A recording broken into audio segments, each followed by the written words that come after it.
सिंह जी, भारत के दबे कुचले शोषित वर्ग को जगाने वाले साहब काशीराम जी, बहुजन समाज में जन्मे सभी संत महापुरुषों को नमन करते हुए सम्मानित मंच को मेरा क्रांतिकारी जय हिंद।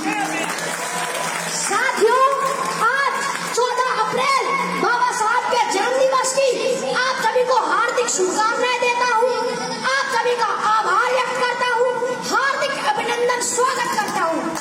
आज के दिन मैं उन लोगों के बारे में कुछ कहना चाहता हूँ जिनकी औकात चार पाई पर बैठने की नहीं थी, आज वो बड़े बड़े पदों पर बैठकर कह रहे हैं कि बाबा साहब ने हमारे लिए किया ही क्या है। मैं उन लोगों को बता देना चाहता हूँ कि बात 26 नवंबर 1949 की है।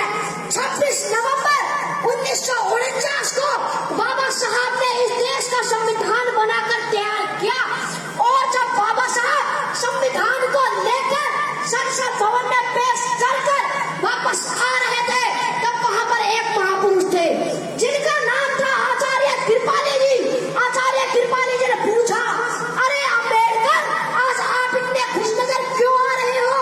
तब बाबा साहब ने जवाब देते हुए कहा कि आचार्य जी, आज से पहले इस देश में राजा रानी की कोख से पैदा होते थे, मगर आज मैंने रानी की कोख का ऐसा ऑपरेशन किया है कि आज के बाद राजा रानी की कोख से नहीं बल्कि ईवीएम और बैलेट पेपर से हो गए। वो राजा बनाने का काम किया है बाबा साहब ने आपको। बाबा साहब ने आपके लिए अपनी 4 संतानें कुर्बान कर दी और आप कहते हैं कि बाबा साहब ने हमारे लिए किया ही क्या है।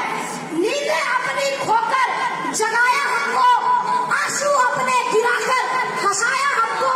ऐ मेरे दोस्त, मत भूल उस महान